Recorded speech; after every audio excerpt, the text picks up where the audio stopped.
জন্য তো সাকিব নিজেই দেয়। সাকিবের পার্সোনালিটি আছে, সাকিবের একটা ওয়েট আছে। ওর কোনো ক্ষতি হোক বা ওর কোনো মান সম্মান যাক, এটা আমি একবার কোনোদিন যাবো না। আমার মা তারা অনেক দোয়া দিয়েছে, আমিও তার মার কাছে অনেক আদর পাইতাম। সাকিবের বাবাকে আমি আমার বাবার মতো রেসপেক্ট করি, সাকিবের মাকে আমি আমার মার মতো রেসপেক্ট করি।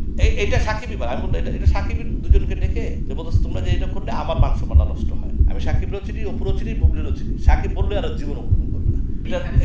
এটার জন্য তো সাকিব নিজেই দেয়। সাকিব নিজেই দেয়, কারণ সাকিব যদি তার বলতো, ওদেরকে রেখে দিতে বলতো যে এইগুলো করলে আমার ইমেজটা নষ্ট হয়, তোমরা এগুলো করো না, তো বন্ধ হয়ে যায়। সাকিবের পার্সোনালিটি আছে, সাকিবের একটা ওয়েট আছে।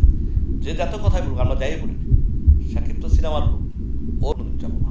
আমি কোনোদিন চাইও নাই, কোনোদিন চাবো না। কারণ একদিন হলো একসাথে টেবিলে বসে খাইছি। তার সে আমার মায়ের খুব রেসপেক্ট করতো, আমার মায়ের তারা অনেক দোয়া দিয়েছে। আমিও তার মার কাছে অনেক আদর পাইতাম। তার বাবা সেদিন তো আমার সাথে গুলশানে দেখা হয়েছে, আমাকে জাবড়ায় ধরছে গুলশানে, তুই বাসায় আসো না কেন? এই তো কয়েকদিন আগে, ঠিক আছে।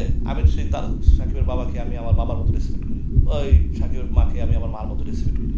হয়তো আর সাকিবের সাথে আমার বন্ধ কথা, কিন্তু তার ফ্যামিলির সাথে তো আমার একটা বড় সম্পর্ক আজীবনই থাকবে ইনশাআল্লাহ। অতএব যেটা সাকিবই পারে, এইটা সাকিবই পারে। আমি বলতে এটা সাকিবের দুজনকে ডেকে যে বলতেছে তোমরা যে এটা করলে আমার মান সম্মান নষ্ট হয়, আমার ইমেজটা নষ্ট হয়, তোমরা এটা করো না, বাস তোমরা শেষ। আর জীবন ওরা করবে না। আমি সাকিবেরও চিনি, অপুরও চিনি, বুবলিরও চিনি। সাকিব বললে আর জীবন অপমান করবে না।